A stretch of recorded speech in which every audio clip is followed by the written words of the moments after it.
这是一个正快速向太阳靠近的古老外星天体。在过去1个月里，地球上所有最强大的望远镜都对准了天空中这道怪异的光芒。天文学家们一直在探寻答案，但他们观测到的景象却只引出了更多疑问。如今时间所剩无几，很快这个天体就会从我们的视野中消失，被太阳耀眼的光芒遮蔽，只留下一个待解的谜团。这究竟是什么东西？官方将其命名为3i阿特拉斯，3i意为第3个星际天体，也就是说它来自夜空中某颗遥远恒星所在的天体系统。我们目前尚不确定具体来自哪一颗恒星，但可以确定的是，3i阿特拉斯源自银河系中一个非常古老的区域，其母恒星系统的年龄可能是我们太阳的2倍，而这仅仅是人类第3次观测到此类星际访客。第一个星际天体是奥莫莫。2017年，这块形状怪异的雪茄状岩石闯入了太阳系，我们至今仍未完全弄清它的本质，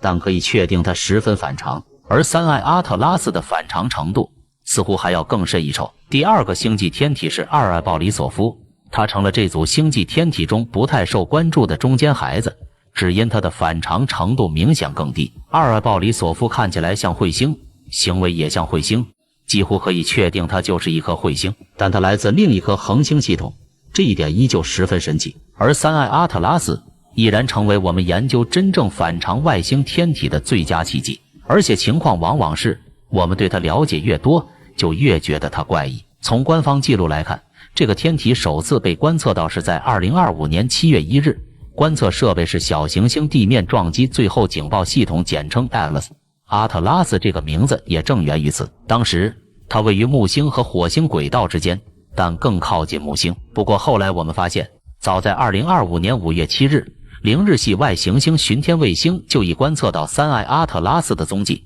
当时 TESS 正忙着搜寻遥远的系外行星，因此并未注意到这个新访客。而在 TESS 拍摄到第一张3i阿特拉斯图像时，这个天体还处于土星和木星轨道之间，这一信息也帮助我们推算出了该天体的移动速度。当年美国国家航空航天局 NASA 发射旅行者号探测器，让其沿直线飞往木星，探测器花了18到23个月才抵达木星轨道。而我们已知3i阿特拉斯在5月时还靠近木星，9月就已掠过火星，并且将在10月29日抵达近日点，到明年春季又会回到木星轨道附近。正是基于这样的移动速度，我们可以确定它是一颗星际天体，它的速度太快，无法被太阳引力捕获。这种轨道被称为双曲线轨道。TESS 的观测结果中还有一个有趣的点，即便3i阿特拉斯当时处于木星轨道外侧，它就已经显得十分明亮，而且在 TESS 持续观测的3周时间里，它的亮度还在不断增加。这一点相较于我们常见的彗星而言，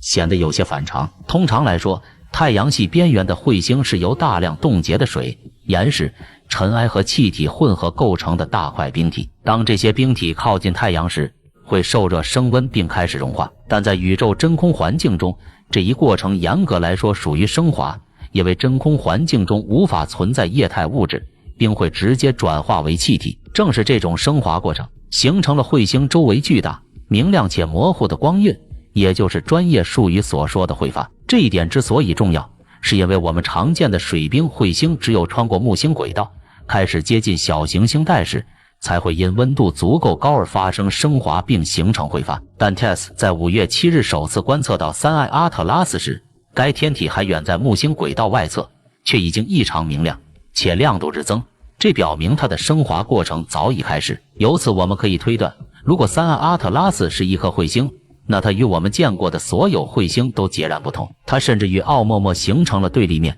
奥莫莫因完全没有明显升华迹象而闻名，它也与2i鲍里索夫不同。2i鲍里索夫的所有行为都符合我们对彗星的常规预期，即便它来自外星系统，但其熟悉的行为模式反而让它显得有些特别。然而在7月至8月期间，随着我们对3i阿特拉斯接近过程的持续观测，它的怪异之处愈发明显。该天体周围的彗发开始形成彗尾，这对彗星来说本是正常现象，但3i阿特拉斯的彗尾却朝着错误的方向生长，它指向了太阳。我们知道，太阳是太阳系中光、热和能量的主要来源，但同时也可以把太阳看作一个巨型风扇，它会持续向外喷射太阳风，而太阳风正是塑造彗尾的关键因素，它会将冰体周围快速膨胀的气体和尘埃云吹向后方，形成一条长长的彗尾。这就像狗把头伸出车窗，风把它的脸往后吹一样，十分可爱。但试想一下，如果狗把头伸出车窗，脸却被吹得向前伸展，这岂不是毫无道理？正因如此，当观测到3艾阿特拉斯的彗尾逆着太阳风朝着太阳方向延伸时，天文学家们都感到困惑不已。以上只是天文学家决定将全球最强大的太空望远镜对准3艾阿特拉斯的原因之一。他们试图解答的疑问还有很多，这些望远镜包括哈勃望远镜、詹姆斯韦伯望远镜、球体 X 卫星。此外， TESS 也再次被调用来对3艾阿特拉斯进行2次观测，其中 NASA 最先进的天文台为我们提供了迄今为止关于3艾阿特拉斯本质的最清晰线索，但结果依旧是我们得到了一些答案，却也面临了更多新问题。最关键的发现是3艾阿特拉斯周围的彗发几乎完全由二氧化碳构成，这意味着它并非像我们常见的彗星那样是由大块水冰构成的。尽管它确实含有少量水，但观测数据显示其二氧化碳与水的比例为8:1，也就是说该天体中的二氧化碳含量是普通彗星二氧化碳平均含量的16倍。目前认为3艾阿特拉斯周围的二氧化碳云规模极其庞大，半径可达30万公里，几乎是太阳直径的一半。这个规模远超我们在7月首次观测时的预期，这也让观测者们推测这片气体云中心的固态天体可能也比我们最初预估的更大。起初我们认为3艾阿特拉斯的核心直径可能最大达20公里，之后修正为约11公里，但根据最新观测结果，其实际直径可能高达46公里。这个尺寸不小，但算不上极大。我们在太阳系内发现过核心直径超过100公里的彗星。真正反常的是，它含有大量二氧化碳，却只有少量水，这种成分比例是我们从未见过的，与普通彗星会发的成分比例完全相反。这一现象告诉我们，3艾阿特拉斯诞生于一个与太阳系原材料构成截然不同的恒星系统。正是这种比例失衡，让3艾阿特拉斯具备了真正的外星属性。但它是由外星智慧生命制造的吗？今年夏天，智利的甚大望远镜在观测3艾阿特拉斯时，还发现了另一个离奇现象。VLT 探测到其会发中存在金属镍，但完全没有探测到金属铁的踪迹。感到困惑很正常，铁和镍本是天然搭档，它们是宇宙中丰度最高的重金属。这是因为铁和镍是在垂死恒星的核心形成的，随后在超新星爆发的巨大能量作用下被抛射到宇宙空间中，整个过程十分壮观。正因如此，在小行星、卫星、行星等宇宙天体中，铁和镍总是同时存在。人类目前唯一能观测到镍单独存在的场景，是在工业生产过程中，我们会特意将铁和镍分离。那么镍怎么会出现在一颗彗星的会发中，却没有伴随铁的踪迹呢？而我们目前没有答案，这一现象实在反常。自然而然的，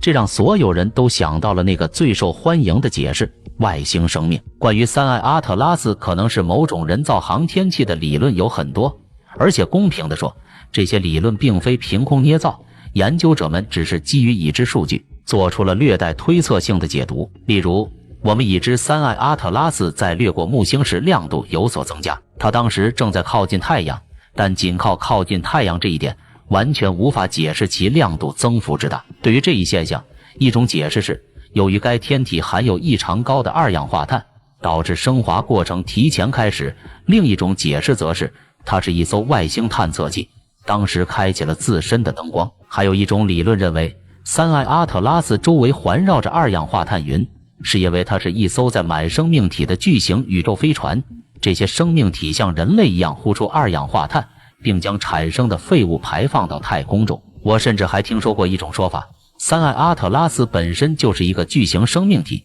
它在太阳系中穿行时会吞噬尘埃和气体，并释放二氧化碳作为有机代谢的副产品。有意思的是，目前还没有人能100%确定这些说法不是真的，尽管它们大概率不成立。金属镍的问题也是如此，没人能完全弄清这一现象的原因，因此你无法明确断言3艾阿特拉斯不是一艘人工建造的外星飞船。同样，它大概率不是，但这正是科学家和天文学家们急于在有限窗口期内尽可能多地了解3艾阿特拉斯的原因。我们还有一个机会，2025年10月初，3艾阿特拉斯将从火星附近掠过，距离约为2800万公里。这个距离虽然依旧遥远，但足以让2艘欧洲火星轨道器进行清晰观测。欧洲空间局将动用火星快车号和火星微量气体轨道器，通过高分辨率相机和彩色成像系统对3艾阿特拉斯进行观测。虽然我们无法获得它的高清特写，